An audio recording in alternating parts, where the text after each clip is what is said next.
നമ്മളിപ്പോൾ ഉള്ളത് എറണാകുളത്താണ്. ഇവിടെ KSRTCയുടെ ബജറ്റ് ടൂറിസത്തിൻ്റെ ഭാഗമായിട്ട് നഗര കാഴ്ചകൾ എന്ന പേരിൽ ഒരു ഓപ്പൺ ഡബിൾ ഡെക്കർ ബസ്സിൻ്റെ സർവീസ് ആരംഭിച്ചിട്ടുണ്ട്. നമ്മൾ ആ ഒരു യാത്ര എക്സ്പ്ലോർ ചെയ്യാൻ വേണ്ടിയിട്ടാണ് പോകുന്നത്. ഞാൻ Jasmin, welcome back to our channel. ഈ ബസ്സിൻ്റെ ഉദ്ഘാടനം കഴിഞ്ഞത് 2025 ജൂലൈ 15-നാണ്. അപ്പോൾ ഞാൻ അറിഞ്ഞത് എറണാകുളം ബോട്ട് ജെട്ടിയുടെ അടുത്തുള്ള KSRTC ബസ് സ്റ്റാൻഡിൽ നിന്നാണ് ഈ യാത്ര തുടങ്ങുന്നതെന്നാണ്. അങ്ങനെ ഞാൻ അങ്ങോട്ടേക്ക് പോവുകയാണ്. പക്ഷേ ഒരു ട്വിസ്റ്റ് ഉണ്ട്, അത് ഞാൻ വഴിയേ പറയാം. ഇനി നമുക്ക് ഇവിടുത്തെ കുറച്ച് കാഴ്ചകൾ കാണാം.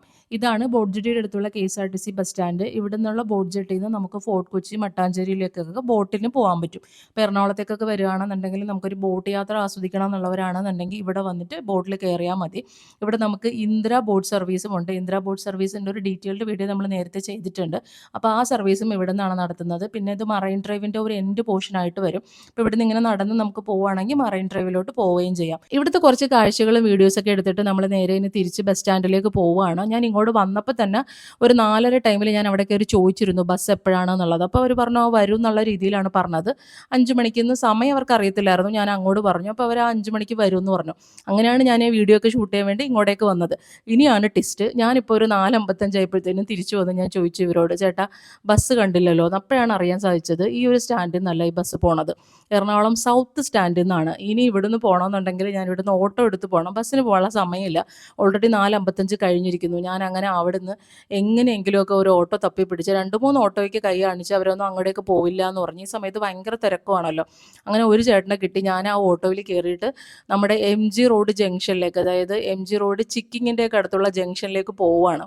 അങ്ങനെ ഞാനിപ്പം MG റോഡ് ആ സിഗ്നലിൻ്റെ അടുത്തുനിന്ന് അനുപമ ജ്വല്ലറിയുടെ അടുത്ത് നിൽക്കുകയാണ്. ആക്ച്വലി ഞാൻ 4:30 ആയപ്പോഴേക്കും ഞാൻ എറണാകുളത്ത് ആ ബോട്ട് ജെട്ടിയുടെ അടുത്തുള്ള KSRTC സ്റ്റാൻഡിൽ എത്തിയതാണ്. അപ്പോൾ 4:30 തന്നെ ഞാൻ അവരോട് ചോദിച്ചു ഈ ഡബിൾ ഡെക്കർ ബസ് എവിടെയാണ് വരുന്നത്. അപ്പോൾ അവർ എത്ര മണിക്കാണെന്ന് എന്നോട് ചോദിച്ചു. അപ്പോൾ ഞാൻ പറഞ്ഞു 5 മണിക്കാണെന്ന്. അതുപോലും അവർക്ക് ഐഡിയ ഇല്ല.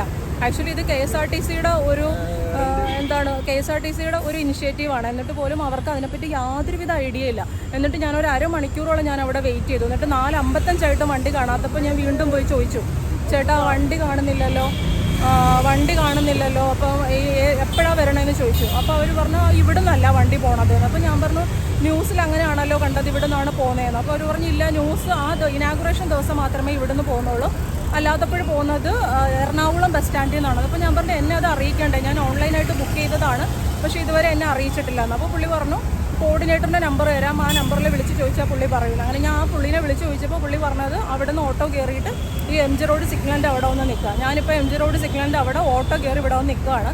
പക്ഷേ ഇവർ ഒരു 15 മിനിറ്റ് മുമ്പ് ആക്ച്വലി വിളിക്കേണ്ടതാണ്. നമ്മൾ മൂന്നാറ് ഡബിൾ ഡെക്കർ ബസ്സിൽ പോയതാണ്. അപ്പോൾ അവർ നമ്മുടെ ടൈമിൻ്റെ 15 മിനിറ്റ് മുമ്പ് നമ്മളെ വിളിക്കും, നമ്മൾ എത്തിയിട്ടുണ്ടോ എന്ന് അറിയാൻ വേണ്ടിയിട്ട്. എന്നിട്ട് അവർ എത്തിയെന്ന് ഉറപ്പ് വരുത്തിയിട്ടാണ് നമ്മൾ പിന്നെ അങ്ങോട്ടേക്ക് പോണത്. ഇതെന്നെ ഇതുവരെ വിളിച്ചിട്ടൊന്നുമില്ല, ഞാനാണ് അങ്ങോട്ടേക്ക് വിളിച്ചത്. അപ്പോഴാണ് അവർ ഇന്ന ആളാണോ എന്നൊക്കെ ചോദിച്ചത്. ഇത് ഭയങ്കര നിരുത്തരവാദപരമായ കാര്യമായിപ്പോയി. കാരണം നമ്മൾ KSRTCയുടെ ഒരു ഇനിഷ്യേറ്റീവ് ആകുമ്പോഴേക്കും അവരതിനെപ്പറ്റി അറിഞ്ഞിരിക്കണം. അത് ഞാൻ ആരെയും കുറ്റം പറയുമൊന്നുമല്ല, പക്ഷേ അവരിതിനെപ്പറ്റി ഡീറ്റെയിൽ ആയിട്ട് അറിഞ്ഞിരിക്കണം. ഒരാൾ വന്നിങ്ങനെ ബുദ്ധിമുട്ട് നിൽക്കുമ്പോൾ അയാളെ കാര്യമല്ലേ എന്ന് ഓർത്തിട്ട് മിണ്ടാതിരിക്കാൻ പാടില്ല. അപ്പോൾ എന്തായാലും ഞാൻ ബസ്സിന് വേണ്ടിയിട്ട് വെയിറ്റ് ചെയ്യുകയാണ്. വണ്ടി എന്തായാലും വരുന്നുണ്ട്, എന്തായാലും നമുക്ക് കയറാം.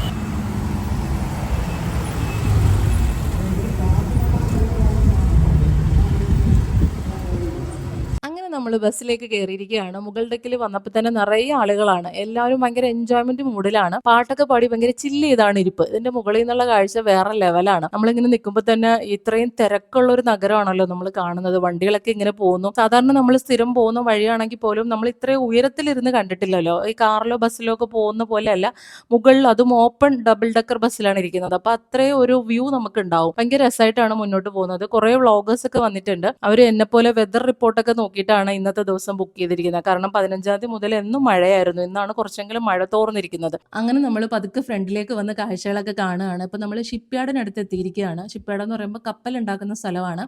INS വിക്രാന്ത് പോലെയുള്ള കപ്പലുകൾ നിർമ്മിച്ച കൊച്ചിൻ ഷിപ്പ്യാർഡാണിത്.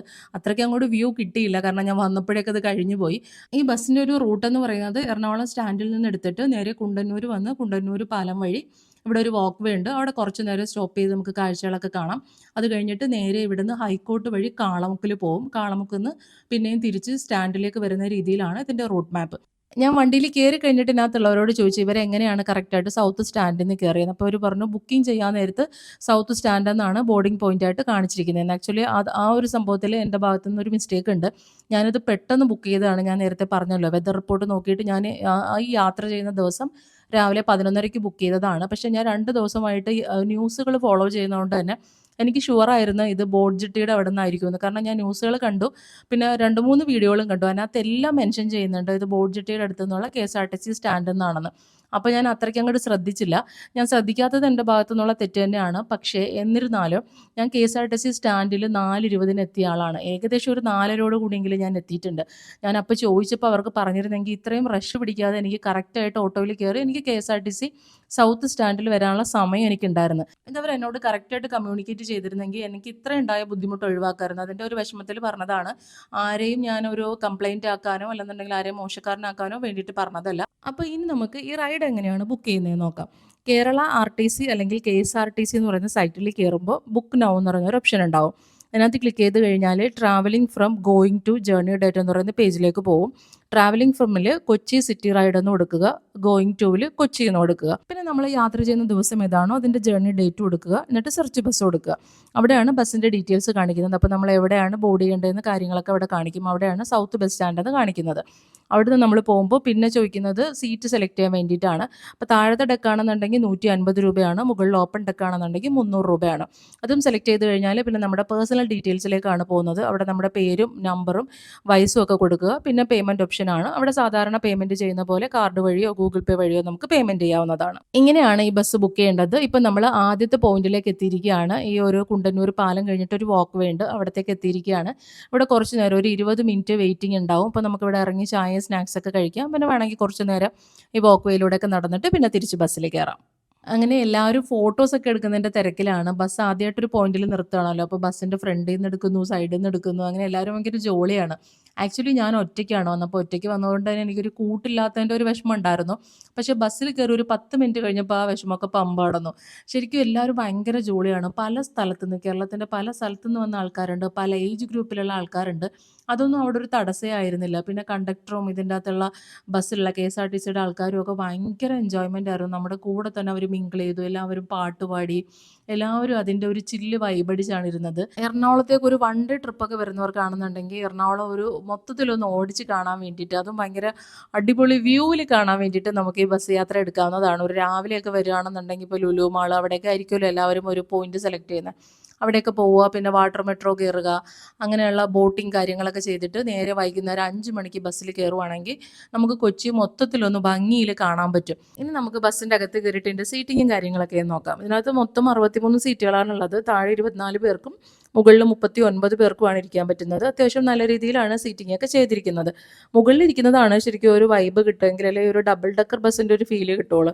മാത്രമല്ല മുകളിൽ നിന്നുള്ള കാഴ്ചകളാണല്ലോ ഭംഗി കൂടുതൽ. നമ്മൾ സാധാരണ ബസ്സിലൊക്കെ പോകുമ്പോൾ താഴെയുള്ള കാഴ്ചകൾ കാണുന്നതാണല്ലോ. പിന്നെ മുകളിൽ ഓപ്പൺ ഡെക്ക് ആയതുകൊണ്ട് തന്നെ മഴ പെയ്താലും നനയും, വെയിലാണെന്നുണ്ടെങ്കിലും കൊള്ളും.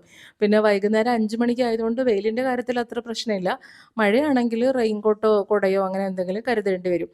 പിന്നെ എനിക്ക് പറയാനുള്ളൊരു കാര്യം എന്ന് പറയുന്നത് അത്യാവശ്യം ഒരു ഭംഗിയുള്ള വണ്ടിയായിരുന്നെങ്കിൽ, അതായത് ഒരു ക്യൂട്ട് വണ്ടിയൊക്കെ ഇല്ലേ, നമ്മുടെ രാമോജി റാവു ഫിലിം സിറ്റിയിലൊക്കെ കാണുന്ന പോലെ ആര് കണ്ടാലും ഒന്ന് വാവ് എന്ന് പറയുന്ന ഒരു ബസ്സൊക്കെയാണ് ഇറക്കിയിരുന്നെങ്കിൽ കൊള്ളായിരുന്നു എന്ന് തോന്നി. എറണാകുളം പോലൊരു സ്ഥലത്ത് ഇങ്ങനെ ഒരു ബസ് ഇറക്കുമ്പോൾ നമ്മൾ മലയാളികളെയോ അല്ലെങ്കിൽ കൊച്ചിയിലുള്ളവരെയോ മാത്രമല്ലല്ലോ ടാർഗറ്റ് ചെയ്യേണ്ടത്. നമ്മൾ കേരളത്തിൽ നിന്ന് പുറത്തുനിന്നും ഇന്ത്യക്ക് പുറത്തുനിന്നും ആൾക്കാർ കൊച്ചിയിലേക്ക് വരുന്നുണ്ട്. അപ്പോൾ നമ്മൾ വാട്ടർ മെട്രോ ഒക്കെ നോക്കുകയാണെന്നുണ്ടെങ്കിൽ മലയാളികളെ പോലെ തന്നെ വിദേശികളുണ്ട്, നോർത്ത് ഇന്ത്യക്കാരുണ്ട്, അവരൊക്കെ തന്നെയായിരിക്കും ഈ ബസ്സിലും കയറുക. അപ്പോൾ അവർക്കും കൂടെ കുറച്ച് ഇഷ്ടപ്പെടുന്ന രീതിയിൽ ഭയങ്കര കളർഫുൾ ആയിട്ടുള്ള ഒരു വണ്ടിയായിരുന്നെങ്കിൽ നല്ലതായിരുന്നു എന്ന് തോന്നി. അങ്ങനെ നമ്മൾ ഈ വാക്ക് വേയുടെ കാഴ്ചകളൊക്കെ ഇങ്ങോട്ട് തിരിച്ചു പോവുകയാണ്. നമ്മൾ വന്ന വഴിക്ക് തന്നെയാണ് തിരിച്ചു പോകുന്നത്. അപ്പോൾ എല്ലാവരും പാട്ടൊക്കെ പാടി വീണ്ടും ആ ഒരു മൂഡിലേക്ക് എത്തിയിരിക്കുകയാണ്. നമ്മളിപ്പോൾ നേവൽ ബേസ് ഷിപ്പ്യാർഡ് ആ ഭാഗത്തിൽ കൂടെ തന്നെയാണ് പോകുന്നത്. അങ്ങോട്ടേക്ക് പോയപ്പോൾ നമുക്ക് കറക്റ്റായിട്ട് അങ്ങോട്ട് വീഡിയോ കിട്ടിയില്ല. ഇപ്പോൾ നമുക്ക് തിരിച്ചു വന്നപ്പോൾ കറക്റ്റായിട്ട് എൻ്റെ കാഴ്ചകളൊക്കെ കിട്ടിയിട്ടുണ്ട്. നമ്മളിനി പറയാനുള്ള ഇമ്പോർട്ടൻ്റ് ആയിട്ടുള്ള കാര്യം എന്ന് പറയുന്നത്, മുകളിലത്തെ ഡെക്കിലാണ് ഇരിക്കുന്നുണ്ടെങ്കിൽ ആരും എണീറ്റ് നിന്ന് യാത്ര ചെയ്യാൻ പാടുള്ളതല്ല. അത് ഓൾറെഡി ഇവർ പറഞ്ഞിട്ടുണ്ട്. പിന്നെ നമുക്ക് കുറച്ച് പേർക്ക് വീഡിയോ എടുക്കാനുള്ളത് കൊണ്ട് ഞങ്ങൾ എണീറ്റ് നിന്നേ ഉള്ളൂ. പക്ഷേ ഭയങ്കര അൺസേഫാണ്. ഒരുപാട് മരങ്ങളുള്ള സ്ഥലമാണ്. ഈ ബസ്സിന്റെ സർവീസ് തുടങ്ങുന്നതായിട്ട് ബന്ധപ്പെട്ട് ഇവർ എല്ലാ മരങ്ങളുടെയും ചില്ലകൾ ഈ ബസ്സിന് പോകാൻ പാകത്തിന് അവർ വെട്ടിയിട്ടുണ്ട്. പക്ഷേ എന്നിരുന്നാലും വഴിയിൽ നിറയെ മരച്ചില്ലകൾ ഇങ്ങനെ കിടക്കുകയാണ്. അപ്പോൾ നമ്മൾ എണീറ്റ് നിൽക്കുകയാണെന്നുണ്ടെങ്കിൽ ഉറപ്പായിട്ട് നമ്മുടെ തലയിലും ബാക്കിലും ഒക്കെ ഇങ്ങനെ തട്ടും. അതുകൊണ്ട് ഇരിക്കുന്നത് തന്നെയായിരിക്കും സേഫ്. ആദ്യം ഈ ബസ്സിന്റെ ട്രിപ്പ് പ്ലാൻ ചെയ്തിരുന്നത് ഫോർട്ട് കൊച്ചി ഭാഗത്തൂടെയൊക്കെ കറങ്ങി വരാൻ വേണ്ടിയിട്ടായിരുന്നു. അപ്പോൾ കൊച്ചി മൊത്തത്തിലൊന്ന് കാണാൻ പറ്റുമല്ലോ. പക്ഷേ കോർപ്പറേഷൻ ഇവർക്ക് സാങ്ഷൻ കൊടുത്തില്ല. കാരണം ഇത്രയും മരങ്ങളുണ്ട്. ഫോർട്ട് കൊച്ചിയുടെ ഭാഗത്തോട്ടൊക്കെ പോകുമ്പോൾ അറിയാമല്ലോ, ഒരുപാട് വലിയ വലിയ മരങ്ങളാണ്. അപ്പോൾ അത്രയും മരങ്ങൾ വെട്ടി ഒരുക്കുക എന്ന് പറയുന്നത് ഒരു വട്ടത്തേക്കുള്ള ഒരു പ്രോഗ്രാം അല്ലല്ലോ. നമുക്ക് എപ്പോഴും ഇതിങ്ങനെ മരച്ചില്ലകൾ വെട്ടി ക്ലീൻ ചെയ്ത് കൊടുത്തുകൊണ്ടേയിരിക്കണം. അപ്പോൾ അതിൻ്റെ ഒരു ബുദ്ധിമുട്ട് കാരണം അവർ അങ്ങോട്ടേക്കുള്ള സാങ്ഷൻ കൊടുത്തില്ല. പിന്നെ കമ്പാരിറ്റീവ്ലി സേഫ് ആയിട്ടുള്ള ഒരു റൂട്ടിൽ കൂടെയാണ് ഇപ്പോൾ പോകുന്നത്. എന്നാലും നമ്മൾ എണീറ്റിൽ നിന്ന് യാത്ര ചെയ്യാതിരിക്കാൻ നോക്കുക. ഇപ്പം നമ്മൾ കാണുന്നത് ഷിപ്പ് യാർഡിൻ്റെ ക്രെയിനാണ്. ഇപ്പോൾ നമ്മൾ ഷിപ്പ് യാർഡിൻ്റെ മെയിൻ എൻട്രൻസിൻ്റെ ഭാഗത്തേക്ക് എത്തിയിരിക്കുകയാണ്. ഇനി നമ്മൾ യാത്ര ചെയ്യുന്നത് എറണാകുളത്ത് തന്നെ ഏറ്റവും തിരക്കേറിയ റോഡിൽ കൂടെയാണ്. നമ്മൾ പോകുന്ന ഡയറക്ഷനിൽ ഇപ്പോൾ തൽക്കാലം നമുക്ക് ബ്ലോക്ക് ഒന്നും കിട്ടിയിട്ടില്ല. നമ്മുടെ ഓപ്പോസിറ്റ് ഡയറക്ഷനിൽ വണ്ടികളെല്ലാം തന്നെ ബ്ലോക്കിൽ പെട്ട് കിടക്കുകയാണ്. ഇനി നമ്മൾ ഇവിടുന്ന് നേരെ ചെല്ലുന്നത് മേനക ഭാഗത്തേക്കാണ്. മേനകയൊക്കെ അറിയാമല്ലോ, ഭയങ്കര തിരക്കേറിയ സമയവുമാണ്. എപ്പോൾ വന്നാലും അവിടെ തിരക്കുമായിരിക്കും. പ്രൈവറ്റ് ബസ്സുകളും പ്രൈവറ്റ് വെഹിക്കിൾസും എല്ലാം കൂടെ കൊണ്ട് ഭയങ്കര തിരക്കായിരിക്കും. എറണാകുളത്തുള്ളവരാണെന്നുണ്ടെങ്കിലും നിങ്ങൾ എപ്പോഴും ഈ റൂട്ടിൽ പോകുന്നവരാണെന്നുണ്ടെങ്കിലും ഈ ഒരു ഡബിൾ ഡെക്കർ ബസ് യാത്ര ഒരിക്കലെങ്കിലും ഒന്ന് ട്രൈ ചെയ്ത് നോക്കേണ്ടതാണ്. ഭയങ്കര രസമാണ്. നമ്മൾ മുകളിൽ നിന്ന് കാണുന്ന ഒരു വ്യൂ എന്ന് പറയുന്നത് ഭയങ്കര അടിപൊളി രസമാണ്. ഇപ്പം നമ്മൾ പോകുന്നത് എറണാകുളം ശിവ ടെമ്പിൾ ദർബാർ ഹാള് ആ ഒരു സ്ഥലത്തു കൂടെയാണ്. ഇനി നമ്മൾ നേരെ എത്തുന്നത് മറൈൻ ഡ്രൈവ് ഭാഗത്തേക്കാണ്. മറൈൻ ഡ്രൈവിന് മുമ്പായിട്ട് നമ്മൾ സഞ്ചരിക്കുന്ന റൂട്ട് എന്ന് പറയുന്നത് റൈറ്റ് സൈഡിൽ മഹാരാജാസ് കോളേജ്, പിന്നെ ഗവൺമെൻറ് ഹോസ്പിറ്റൽ, ലെഫ്റ്റ് സൈഡിൽ സുഭാഷ് പാർക്ക്, ചിൽഡ്രൻസ് പാർക്കൊക്കെ ഉള്ളൊരു വഴിയാണ്. ഭയങ്കര ഭംഗിയാണ് ആ റൂട്ട് കാണാനായിട്ട്, ഒരുപാട് മരങ്ങളൊക്കെ ആയിട്ട്. പിന്നെ നേരെ വന്ന് കയറുന്നത് മേനകയിലേക്കാണ്. മേനകയും എപ്പോഴും ഭയങ്കര തിരക്കുള്ളൊരു ജംഗ്ഷനാണ്. പക്ഷെ നമ്മൾ ഇന്ന് വന്ന സമയത്ത് അത്രയ്ക്ക് തിരക്കൊന്നും ഉണ്ടായിരുന്നില്ല. പിന്നെ എപ്പോഴും വരുന്ന സ്ഥലമാണെങ്കിലും ഇതിൻ്റെ മുകളിലിരുന്ന് കാണുമ്പോൾ ഒരു പ്രത്യേക ഭംഗിയാണ്. പിന്നെ നമുക്കിനി ഒരു സ്റ്റോപ്പ് ഉള്ളത് മറൈൻ ഡ്രൈവിലാണ്. മറൈൻ ഡ്രൈവിലും ഇതുപോലെ ഒരു 15-20 മിനിറ്റ് നമുക്ക് വണ്ടി നിർത്തി തരുമെന്നാണ് പറഞ്ഞത്. പക്ഷേ ചെറുതായിട്ട് ചാറ്റൽ മഴ വീണതുകൊണ്ടും ഇരുട്ടിയത് കൊണ്ടും ആർക്കും അവിടെ ഇറങ്ങി നിൽക്കണ്ടെന്ന് പറഞ്ഞു. അതുകൊണ്ട് നമ്മളിനി നേരെ പോകുന്നത് ഗോശ്രീ പാലം വഴി കാളമുക്കിലേക്കാണ്. ഇപ്പം നമ്മൾ എറണാകുളത്ത് ഹൈക്കോടതി ഭാഗത്തേക്ക് എത്തിയിരിക്കുകയാണ്. ഇനി നമ്മൾ മുന്നോട്ട് പോകുന്ന കാഴ്ചകളെല്ലാം തന്നെ നല്ല അടിപൊളി കാഴ്ചകളാണ്. ഇവിടുന്ന് കുറച്ച് ദൂരം മുന്നിലേക്ക് പോകുമ്പോൾ തന്നെ നമുക്ക് പ്രസ്റ്റീജിൻ്റെ ഭയങ്കര വലിയ ഫ്ലാറ്റ് സമുച്ചയങ്ങൾ കാണാൻ പറ്റും. അവിടുന്ന് റൈറ്റിലേക്ക് പോയാൽ ക്യൂൺസ് വാക്ക് വേയിലേക്കുള്ളൊരു റോഡാണ്. ആ റൂട്ടിലേക്കും കൂടെ ഈ ഒരു ബസ്സിൻ്റെ ഒരു സർവീസ് ഉണ്ടായിരുന്നെങ്കിൽ ഭയങ്കര അടിപൊളിയായിരുന്നേനെ. പക്ഷേ എന്നിരുന്നാലും കുഴപ്പമില്ല. ഗോശ്രീ പാലം വഴിയുള്ള യാത്രയും ഭയങ്കര അടിപൊളിയാണ്. നമ്മളിപ്പോൾ പോകുന്ന റൂട്ട് എന്ന് പറയുന്നത് എറണാകുളത്തെ തന്നെ ഏറ്റവും ലക്ഷൂറിയസ് ആയിട്ടുള്ള ഒരു ഏരിയകളിൽ ഒന്നാണ്. ഇടത് സൈഡിൽ മറൈൻ ഡ്രൈവ് ആയതുകൊണ്ട് തന്നെ അതിനോട് ചേർന്ന് വരുന്ന ബിൽഡിങ്ങുകളെല്ലാം തന്നെ ഭയങ്കര ലക്ഷറി അപ്പാർട്ട്മെൻറ്റുകളും കാര്യങ്ങളൊക്കെയാണ്. പിന്നെ റൈറ്റ് സൈഡിൽ വരുന്നത് ഒരു ഫിഷറീസിൻ്റെ ഒരു ബിൽഡിംഗ് ആണ് വരുന്നത്. പിന്നെ ഇവിടുന്ന് നേരെ പോയി കഴിയുമ്പോഴാണ് പ്രസ്റ്റീജിൻ്റെ ഫ്ലാറ്റുകൾ കാണുന്നത്. അത് ഒരുപാട് ഫ്ലാറ്റുകൾ ഇങ്ങനെ നിൽക്കുന്നത് കാണാൻ തന്നെ ഭയങ്കര രസമാണ്. നൈറ്റൊക്കെ വരികയാണെന്നുണ്ടെങ്കിൽ ഭയങ്കര അടിപൊളി കാഴ്ചയായിരിക്കും, എല്ലാ ഫ്ലാറ്റുകളിലും ലൈറ്റൊക്കെ ഇട്ടിട്ട്. പിന്നെ ഇതിൻ്റെ റൈറ്റ് സൈഡിലോട്ട് പോകുമ്പോൾ നേരത്തെ പറഞ്ഞ പോലെ ക്യൂൺസ് വാക്ക് വേ ആണ്. അവിടെ നൈറ്റ് സ്ട്രീറ്റ് ഫുഡും കാര്യങ്ങളൊക്കെ ഉണ്ട്. രാത്രി 2 മണി വരെയൊക്കെ സ്ട്രീറ്റ് ഫുഡൊക്കെ കഴിക്കാൻ പറ്റുന്ന ഒരു ഏരിയ ആണ്. പിന്നെ ഫുഡ് കഴിച്ചില്ലെങ്കിലും നമുക്ക് വെറുതെ വന്ന് ഇരിക്കാൻ പറ്റുന്ന, മറൈൻ ഡ്രൈവിനേക്കാളും സേഫ് ആയിട്ട് നമുക്ക് ഇരിക്കാൻ പറ്റുന്ന ഒരു സ്ഥലമാണ്. മറൈൻ ഡ്രൈവ് ഒരുപാട് ടൈപ്പിലുള്ള ആൾക്കാർ, പല തരത്തിലുള്ള ആൾക്കാർ വരുന്നതാണ്. പക്ഷേ ക്യൂൺസ് വാക്ക് വേ എന്ന് പറയുന്നത് ഒരുപാടും ഫാമിലി ഓറിയൻറ്റഡ് ആയിട്ടുള്ള ആൾക്കാരാണ് വരുന്നത്. പിന്നെ ഫുഡ് കഴിക്കാൻ വേണ്ടിയിട്ടുള്ള കുറേ ആളുകളും നൈറ്റ് ടൈമിൽ വരും. ഇനി നമ്മൾ ഇവിടുന്ന് നേരെ കയറുന്നത് ഗോശ്രീ പാലത്തിലേക്കാണ്. ഗോശ്രീ പാലം എന്ന് പറയുന്നത് കാളമുക്കിലേക്ക് ചെല്ലാൻ വേണ്ടിയിട്ട് ബന്ധിപ്പിക്കുന്ന ഒരു പാലമാണ്. 3 പാലമാണ് ഗോശ്രീ പാലത്തിനുള്ളത്. അതിൻ്റെ ആദ്യത്തെ പാലത്തിലേക്കാണ് നമ്മൾ കയറുന്നത്. ഈ ഗോശ്രീ പാലത്തിൻ്റെ ഫസ്റ്റ് പാലം ഇറങ്ങി നമ്മൾ ചെല്ലുന്നത് ഒരു വലിയ ജംഗ്ഷനിലേക്കാണ്. ഇവിടുന്ന് നേരെ പോവുകയാണെന്നുണ്ടെങ്കിൽ കാളമുക്ക്, റൈറ്റ് സൈഡിലേക്ക് പോവുകയാണെന്നുണ്ടെങ്കിൽ Mulavukad, Kothad container terminal road വഴി നമ്മൾ നേരെ ചെല്ലുന്നത് കളമശ്ശേരി ഭാഗത്തേക്കാണ്. അവിടുന്ന് പിന്നെ ആലുവ അങ്ങോട്ടേക്ക് പോകാൻ പറ്റും. ഇവിടുന്ന് ലെഫ്റ്റ് സൈഡിലേക്കാണെന്നുണ്ടെങ്കിൽ ഇവിടെ ലുലുവിൻ്റെ ഒരു ഗ്രാൻഡ് ഹയാത്ത് ഉണ്ട്, അതിൻ്റെ ഒരു ഹോട്ടൽ, ആ ഹോട്ടലിൻ്റെ ഭാഗത്തേക്കാണ് പോകുന്നത്. പിന്നെ ബുൾഗാട്ടി പാലസ് അങ്ങനെയുള്ള കുറേ സംഭവങ്ങൾ ഈ ഒരു ഇടത് ഭാഗത്തേക്കുണ്ട്. നമ്മൾ ഇവിടുന്ന് പോണത് നേരെ ഉള്ള ഒരു റോഡിലേക്കാണ്. അവിടെ ഗോശ്രീ പാലത്തിൻ്റെ 2ാമത്തെ പാലത്തിലേക്കാണ് ഇനി നമ്മൾ കയറാൻ പോണത്. ഇപ്പം നമ്മൾ ഇടത് വശത്തായിട്ട് കാണുന്നത് ലുലുവിൻ്റെ ഗ്രാൻഡ് ഹയാത്ത് ഹോട്ടലാണ്. ഈ 2ാമത്തെ പാലം ഇറങ്ങി നേരെ ചെല്ലുന്നത് കണ്ടെയ്നർ ടെർമിനലിലേക്കാണ്. ഇടതുവശത്തായിട്ടാണ് കണ്ടെയ്നർ ടെർമിനൽ കാണുന്നത്.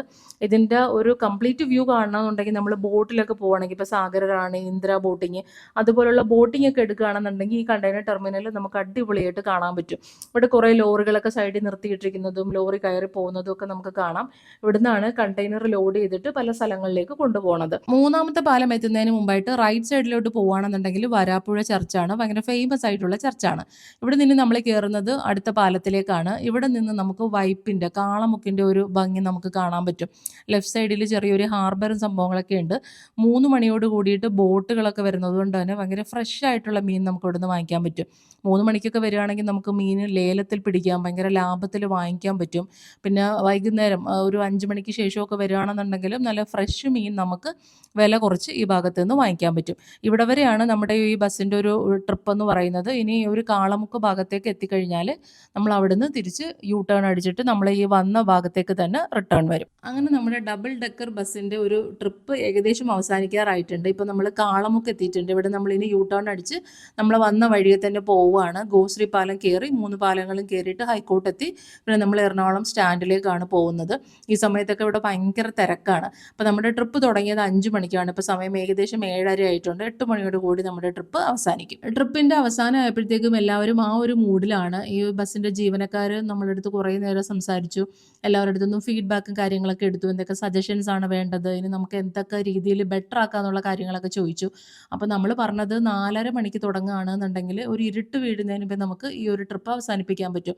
മാത്രമല്ല ഗോശ്രീ പാലത്തിൽ ഒരു സൺസെറ്റ് സമയത്തോടു കൂടി വരികയാണെന്നുണ്ടെങ്കിൽ ഭയങ്കര ബ്യൂട്ടിഫുൾ ആയിട്ടുള്ള സൺസെറ്റ് നമുക്ക് കാണാൻ പറ്റും. നമ്മൾ ബോട്ടിങ്ങിനൊക്കെ പോകുമ്പോൾ കാണുന്നതാണ്. അതുപോലെ തന്നെ നമുക്ക് ഈ ഒരു പാലത്തിൽ കൂടെ പോകുമ്പോഴും അതിൻ്റെ ഒരു ഭംഗി ആസ്വദിക്കാൻ പറ്റും. അപ്പോൾ അങ്ങനെയുള്ള ഫീഡ്ബാക്കൊക്കെ നമ്മൾ കൊടുത്തിട്ടുണ്ട്. അപ്പോൾ അതൊക്കെ അവർ മാക്സിമം പ്രാവർത്തികമാക്കാൻ ശ്രമിക്കാമെന്ന് അവർ പറഞ്ഞിട്ടുണ്ട്. അപ്പോൾ നമ്മുടെ ട്രിപ്പ് ഏകദേശം അവസാനിക്കാറാവുമ്പോൾ നമുക്ക് കയറുമ്പോൾ പോലെ ഒരു ഫീലിംഗ് അല്ല. നമുക്ക് ബസ്സിൽ കയറുമ്പോൾ ഒരുപാട് പരിചയമില്ലാത്ത മുഖങ്ങളായിരുന്നു. ഇപ്പോൾ ഈ ഒരു 3 മണിക്കൂർ കഴിഞ്ഞപ്പോഴേക്കും കുറേ പേരെ പരിചയമായി, കുറേ പേരോട് സംസാരിച്ചു. ഇനി എവിടെയെങ്കിലും വെച്ച് കണ്ടാലും കുറച്ച് പേരെങ്കിലും തിരിച്ചറിയുന്ന രീതിയിലേക്ക് ഈ ഒരു ട്രിപ്പ് നമുക്ക് മാറിയിട്ടുണ്ട്. അങ്ങനെ നമ്മുടെ യാത്ര അവസാനിക്കുന്നത് എറണാകുളം സൗത്തിലുള്ള KSRTC ബസ് സ്റ്റാൻഡിൽ നിന്നാണ്. അപ്പം ഈ ഒരു യാത്ര അവസാനിക്കുന്ന സമയത്ത് KSRTC ബസ് സ്റ്റാൻഡിനെ കുറിച്ചും കൂടെ ഒന്ന് ചെറുതായിട്ട് മെൻഷൻ ചെയ്ത് പോകാമെന്ന് വിചാരിച്ചു. എല്ലാവർക്കും അറിയുന്ന പോലെ തന്നെ ഭയങ്കര ഒരു ശോചനീയമായ അവസ്ഥയിലോട്ടാണ് ആ ബിൽഡിംഗ് പൊയ്ക്കൊണ്ടിരിക്കുന്നത്. അവിടെ നോർമൽ അവസ്ഥയിൽ തന്നെ നമുക്ക് വൃത്തികേടായിട്ടുള്ള പരിസരങ്ങളാണുള്ളത്. മഴയും കൂടെ പെയ്തിട്ടുണ്ടെങ്കിൽ പിന്നെ നിൽക്കാൻ പോലും പറ്റത്തില്ല. എല്ലാ സ്ഥലത്തും വെള്ളം കിട്ടും. അതും ഭയങ്കര വൃത്തികേടായിട്ടുള്ള വെള്ളമാണുള്ളത്. അപ്പോൾ നമുക്ക് കാലുകുത്തി നിൽക്കാൻ പോലും പറ്റാത്ത പല സ്ഥലങ്ങളും ഉണ്ട്. അപ്പോൾ ആ ഒരു സ്ഥലത്ത് നിന്നാണ് ഇത്രയും ടൂറിസം പ്രൊമോട്ട് ചെയ്യുന്ന ഒരു സർവീസ് ആരംഭിക്കുക എന്നുള്ളത് കുറച്ച് മിസ്മാച്ചിങ് ആയിട്ടുള്ളൊരു കാര്യമാണ്. അപ്പോൾ നമ്മൾ ഇങ്ങനെ ഒരു നേരത്തെ പറഞ്ഞ പോലെ തന്നെ മലയാളികളെ മാത്രം ടാർഗറ്റ് ചെയ്തിട്ടുള്ളൊരു സർവീസ് അല്ലല്ലോ, പുറത്തുനിന്നുള്ള ആൾക്കാരും ഒക്കെ കയറുന്നതല്ലേ. അപ്പോൾ നമ്മൾ ഈ ഒരു യാത്രയുടെ മെമ്മറീസ് കൊണ്ടുപോകുന്ന പോലെ തന്നെ ഈ ഒരു സ്ഥലത്തിൻ്റെ ഇംപ്രഷനും നമ്മൾ ടേക്ക് അവേ ചെയ്യുന്നതാണ്. അപ്പം ഇതെല്ലാം കൂടെ ഒന്ന് നന്നായിട്ട് വന്നാൽ മാത്രമേ ഈ ഒരു കംപ്ലീറ്റ് ട്രിപ്പ് നല്ല അടിപൊളിയായിട്ട് എൻജോയ് ചെയ്തു എന്ന് പറയാൻ പറ്റത്തുള്ളൂ. അത് ഇതിൻ്റെ അധികാരികൾ ശ്രദ്ധിക്കുമെന്ന് പ്രതീക്ഷിക്കുന്നു. അപ്പോൾ നമ്മുടെ ഇന്നത്തെ വീഡിയോയും ഇന്നത്തെ യാത്രയും ഇവിടെ അവസാനിക്കുകയാണ്. യാത്ര എല്ലാവർക്കും ഇഷ്ടപ്പെട്ടു എന്ന് വിചാരിക്കുന്നു. നിങ്ങൾ ഈ ബസ്സിൽ കയറിയിട്ടുണ്ടെന്നുണ്ടെങ്കിൽ നിങ്ങളുടെ എക്സ്പീരിയൻസ് ഷെയർ ചെയ്യണം. ഈ വീഡിയോ ഇഷ്ടമായിട്ടുണ്ടെങ്കിലും നിങ്ങളുടെ കമൻറ്റ്സ് പറയണം. ഇതുവരെയും ഈ ചാനൽ സബ്സ്ക്രൈബ് ചെയ്യാതെയാണ് കാണുന്നുണ്ടെങ്കിൽ ചാനൽ ഒന്ന് സബ്സ്ക്രൈബ് ചെയ്തേക്കണം. അപ്പോൾ നമുക്ക് അടുത്ത വീഡിയോയിൽ കാണാം. ബായ്.